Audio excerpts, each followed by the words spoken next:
में कुछ यानी बहुत ज़्यादा है ना, ये तो यानी हज़ारों लाखों लोगों ने अपनी आरा का इज़हार किया, तो मैंने कुछ का इंतखाब किया है। मिसाल के तौर पर ये एक सोशल मीडिया एक्टिविस्ट है कमर काज़मी साहब, ये लिखते हैं ईरान ने तो साफ कह दिया ये हमला शाम में ईरानी कौंसलेट पर हमले का रद्द-ए-अमल है, तो लोकल मुसलमानों से गुजारिश है ज़्यादा नस्रुमिनल्लाह ना करे, ये हमला गज़ा के मज़लूमों की हिमायत में हरगिज़ नहीं बल्कि शाम में अपनी पंजे मजबूत रखने की खातिर एक रद्द-ए-अमल है। ये मिज़ाइल ईरानी कौंसलेट पर अमरीकी हमले से कबल दागे जाते तो शायद हम समझते कि ये गज़ा में मरने वाले 50,000 मजलूमों की हिमायत में। अब ये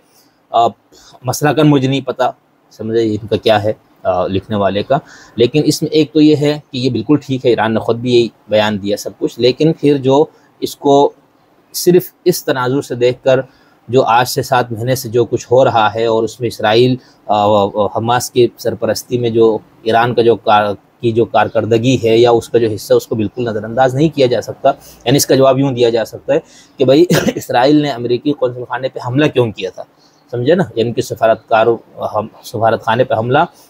और पासदारान के कई अहम रहनुमा उसमें मारे गए, 7 से 8 लोग गालिबन, तो क्यों,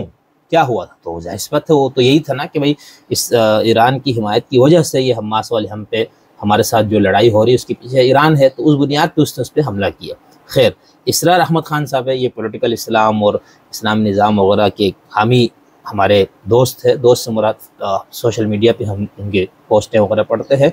तो ये बड़े खुश है इस पर कि ईरान ने ज़बरदस्त किया। तो ये लिखते हैं बदअक़ीदा ईरान ने, अब ये इन्होंने तंज़न यानी जो लोग समझते हैं ना कि ईरान बदअक़ीदा है, राफ़िज़ी है, तो ये कहते हैं कि बदअक़ीदा